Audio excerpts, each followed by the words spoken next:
빌보 3장 10절부터 16절의 말씀을 가지고 부활하려면 이러한 제목의 말씀을 가지고 있습니다. 자, 어제부터 정치적인 온 민족이 이동을 하고 있는데 여러 가지 지금 돌아가는 형편을 볼 때 주님이 오심이 시임이 가까워 있어요. 연휴도 좋고 중추도 좋고 추석도 좋지만 우리 예수 믿는 하나님의 백성들은 부활해서 주와 함께 영원히 살 수 있는 것, 여기에 집중을 해야 해요. 자, 그러니 우리가 우리의 궁극적인 목적인 부활을 해서 영생을 얻어서 주와 함께 영원히 살기 위해서는 어떻게 해야 되는지 본문 말씀 가지고 첫째로 부활의 최선을 우리가 부활하기 위해서는 부활의 최선을 다하셔야 됩니다. 부활의 최선을 다할 때 부활할 수 있기 때문에 자, 본문 첫 번째로 보면 내가 그리스도야 그 부활의 권능과 그 고난의 참여함을 알리하여 그의 죽으심으로 본다. 어찌하여 죽은 자 가운데 부활에 이르려 하느니 내가 이미 얻었다 함도 아니요 온전히 이루었다 함도 아니라 오직 내가 그리스도 예수께 잡힌 바 된 그것을 잡으려고 쫓아가노라. 쉽게 설명드리면 부활을 이루기 위해서 최선을 다하라는 겁니다. 이것이 첫 번째 말씀으로 우리가 부활에 이를 수 있도록 최선을 다해서 내 자신도 살고 내 자녀와 내 가족, 내 일가 친척이 살도록 하라는 거예요. 믿으시면 합니다. 사도 바울은 본문을 통해서 부활을 얻기까지의 과정을 우리에게 제시하고 있는데 그 첫 번째가 본문에서 부활에 이를 때까지 최선을 다하라는 겁니다. 쉽게 설명드리면 부활하기까지 우리가 할 수 있는 최선을 다해서 부활을 얻도록 해보라는 것입니다. 자, 내가 그리스도야 그 부활의 권능과 그 고난의 참여함을 알려하여 그의 죽으심을 본받아 어찌하는지 죽은 자 가운데 부활에 이르려니 내가 이미 얻었다 함도 아니요 온전히 이루었다 함도 아니라 오직 내가 그리스도 예수께 잡힌 바 된 그것을 잡으려고 쫓아가노라. 물론 어제까지 잘했어요. 그러나 문제는요, 오늘부터입니다. 지금 현재 또 내일 모레 앞으로 부활을 이루기 위해서 최선을 다해야 돼요. 오늘 이 본문 첫 번째 말씀은 이 말씀입니다. 부활은 최선 속에서 나오는 거예요. 부활의 최선을 다하라는 것은 이것 때문입니다. 받드는 것도 최선, 섬기는 것도 최선, 드리는 것도 최선을 다해야 해요. 교회 잘 다니고 기도 열심히 한다고 부활하는 거 아니에요. 기도는 잘하는데 행함이 없으면 우리는 깽가리 아니겠어요?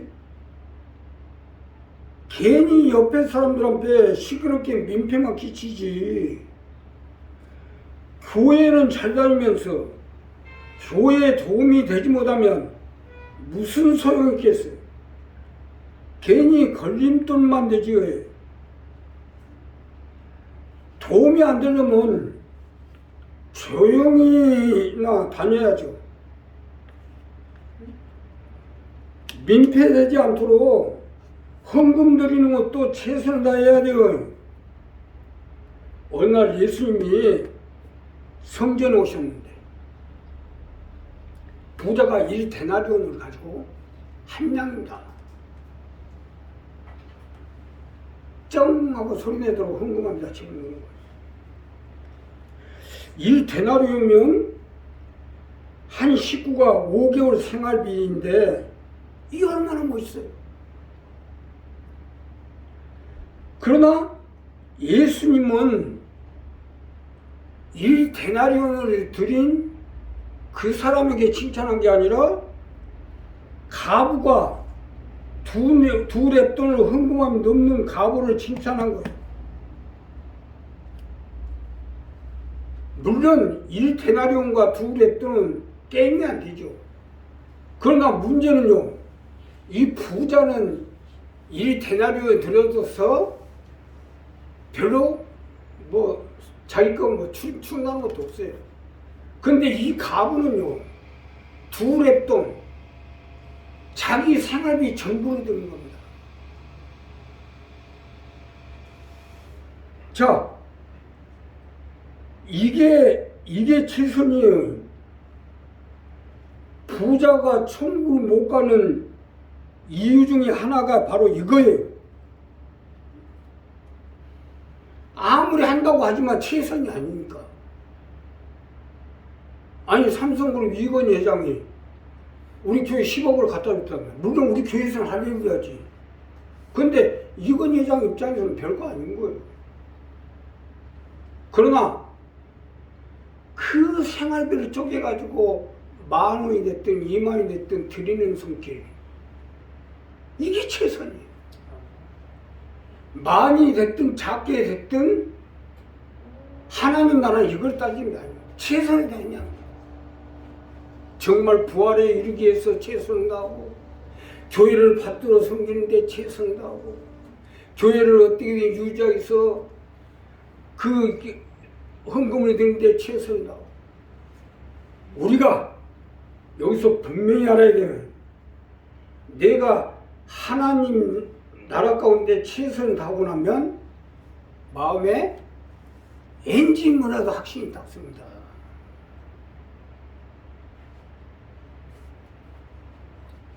사실로 내가 장차 오는 세상에 가서 부활에 이르러 부활을 해서 영생을 얻고 천국에 가서 주와 함께 영원히 살 사람 같으면 내 모든 걸 다 드리는 겁니다. 이게 최선이에요. 그래도 우리 강명순봉, 내가 우리 지방에 문제 때문에 오늘 또 지방에 가야 되는데 보니까 교회들이 다 없어져버렸어요. 어려워요 지금. 그나마도 우리 교회가 이만큼 유지한 것은 그래도 최선을 다하는 사람들이기 때문에 어렵니까. 이것은 교회가 없어지냐 문으로 닫냐의 문제가 아니라 우리가 부활에 이르냐 못하냐의 문제. 최선 속에 내 부활도 있고 내 자녀 부활도 있고 내 일가 친척 형제 부활도 있습니다. 최선을 다해서 최선 속에서 부활을 얻어서 이제 부활을 해서 주와 함께 영원히 사시는 여러분 되시길 주님의 이름으로 부탁합니다. 두 번째는 부름의 상을 쫓으십시오. 우리가 부활하려면 부름의 상을 쫓으셔야 됩니다. 부름의 상을 쫓을 때 부활할 수 있기 때문이에요. 자, 본문 두 번째로 보면 형제들아 나는 아직 내가 잡은 줄 여기지 아니하고 오직 한 일, 즉 뒤에 있는 것은 잊어버리고 앞에 있는 걸 잡으려고 표대를 향하여 그리스도 예수 안에서 하나님의 예수 부르신 부름의 상을 위하여 쫓아가노라. 쉽게 설명드리면 예수 부르신 부름의 상을 쫓아가는 거예요. 이것이 두 번째 말씀으로 우리가 부활하려면 부름의 상을 쫓아가는 거예요. 부름의 상을 쫓으셔야 돼요. 부름의 상을 쫓아서 부활해야 된다는 말씀입니다. 쉽게 설명드리면 부활을 쫓음 속에 부름의 상을 쫓음 속에 부활이 있다는 겁니다. 군대가 됐든 공무원이 됐든 회사가 됐든 직장이 됐든 각자가 맡은 역할이 있고 그 역할에 따라 승진도 되고 월급도 받고 포상도 있듯이 하나님 나라도 부름의 상을 쫓을 때 칭찬도 있고 축복도 있고 멸관도 있고 영생도 있고 천국도 있고 부활도 있는 거 아니겠냐. 오늘 이 본문 두 번째 말씀은 이 말씀입니다. 이에서 부르신 부름의 상을 쫓아간다잖아요. 이의 것은 뒤의 것은 잊어버리고 아직 얻었다 함도 아니오. 또 내가 이루었다 함도 아니오. 뒤의 것은 잊어버리고 앞의 것을 쫓아가느라 했잖아요. 어제까지 오늘 현재까지가 중요한 게 아니에요. 오늘까지 잘하고 앞으로 잘못되면 끝입니다. 부활을 이룰 때까지 앞으로 잘해야 되면 가로등에다가 최선을 다해서 했어요. 있습니다. 그거 어려운데 마지막에 예수 팔아보면 그럼 무슨 소용이 있겠어요?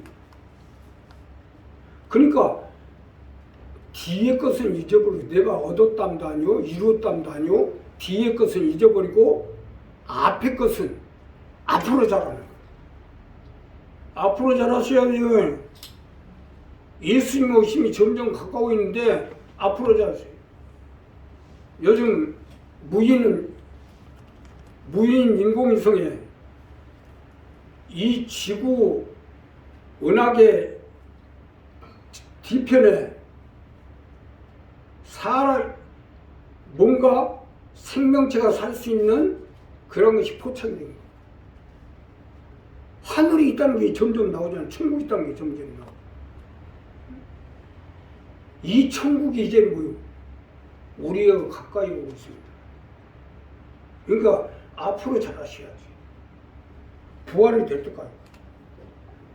하나님이 우리를 부를 때는 각자가 해야 될 부름의 상이 있어요. 베드로에게 사람 낚는 오부가 되게 하리라는 말씀. 이게 부름의 상 아니에요? 12사도들이 다 부름의 상이 있었잖아요. 막내 요한은 단모섬에 기왕을 가서 계시록을 작성하기 위해서. 이게 부름의 상이에요. 다 각자 우리 한 사람 한 사람도 뭐 그냥 강명순복음께 몇 명 이게 아니에요. 한 사람 한 사람 이 강명순복음께를 세우고 하나님의 강명순복음께가 일어나 빛으로 발해서 가족을 지옥을 전국 순간에 앞장서 어둠의 세상을 밝히고 그 만민 캄캄할 때 복음을 전파해서 그들을 영생으로 천국으로 인도하는 것. 이러한 목적을 위해서 하나님이 각자 선택을 했어. 너는 이렇게 해라, 너는 이렇게 해라, 너는 이렇게 해라. 다 각자 부름의 상이 있어. 그 부름의 상을 쫓아나갈 때 우리가 부활에 얻을 수 있도록 하나님 함께 하겠다. 자, 그러니 이 부분 정리해야 돼요. 바로 이것을 쫓으라는 거예요. 오늘 우리가 쫓아야 될 부름의 상이 무엇인가 찾아서 마음의 상이고 부름의 상을 쫓아나갈 때 그 부름의 상 속에 내도 부활이 되고 내 가족, 내 자녀, 내 일가, 친척, 형제가 부활될 수 있는 것. 마지막으로 그대로 행하십시오. 우리가 하나님 앞에 택함을 입고 부름을 받았으면 항상 그대로 행해요. 자, 그러므로 누구든지 우리 온전히 이룬 자는 이렇게 생각했지. 만일 무슨 일에 너희가 달리 생각하면 하나님이 이것도 내게 나타내시고 오직 우리가 어디까지 이르렀든지 그대로 행할 것이라. 그대로 행하라고 하잖아요. 우리가 교회가 창립한 지 올해 30년째인데 부름을 받아 창립이 됐으면 그대로 행해야 돼. 일어나라 출발하라. 이사야 6장 말씀을 받들어 창립이 됐으면 이 말씀 그대로잖아요. 예수님 오실 때까지 그대로 갈 거예요. 이사야 6장 1절 3절의 말씀. 일어나 빛을 발하라. 이 어둠이 세상이 어두워지고 캄캄이 만민을 가릴 때 우리가 강명의 빛, 열왕의 빛을 발해서 어떻게든지 어둠 속에 있는 이러한 세상 가운데 강명의 빛, 복음의 빛을 발해서 가족을 지우고 천국 승바했잖아. 이것이 우리에게 궁극적인 목적. 그대로 행하고 있잖아요. 그대로. 응? 자, 집사가 됐든 조장이 됐든 구역장이 됐든 권사가 됐든 그대로 행해야지만 오늘 마지막 말씀 이 말씀을 쉽게 설명 그대로 속에 나의 부활이 있어요. 예수 그리스도는 어제나 오늘이나 영원토록 동일하시니라 하는 말씀대로 동일해야지. 결국 그대로 동일하게 행해야 된다는 얘기 아니에요? 세상 인심 조건을 배운다고 변덕이 죽고 뜯으면 안 되죠. 죽이 그렇다 보면 탈 수도 있고 넘쳐버릴 수 있는 거 아니에요? 그대로 행해야죠. 내가 부활이 되어 주님을 만나서 천국에 들어가 영원히 살 것이냐 아니냐는 것은 내가 주님을 만나고 부름받은 날부터 그대로 하고 있냐 아니냐를 보면 간단히 알 수 있는 겁니다. 나를 보세요. 주님을 만나서 이 식구들하고 여기까지 온 것이 지금 30년 전인데 어디 한 발짝이나 달라진 거 있어요?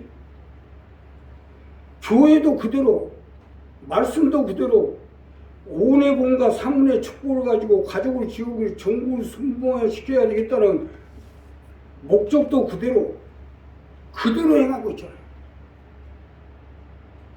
이 그대로 속에 부활도 있고 축복도 있고 영생도 있고 천국도 있는 거예요. 나 역시도 마찬가지. 여기서 한 발짝 벗어나면 부활이 된다는 장담 못해요. 내가 얘 그대로 있어요. 그냥 교회 그마다라고 큰 난리를 쳐고 사모님 막 얘들까지 다 동원해 난리를 쳐서 막 사방에 핍박이 하고 막 교회를 못하게 하고 지금도 그래. 오늘 또 만나러 가요. 그러한 속에서 내가 그대로 행하는 것은 그대로 속에 내 부활이 있기 때문이에요. 믿으시면 하면 합시다. 그대로 행해야 돼요.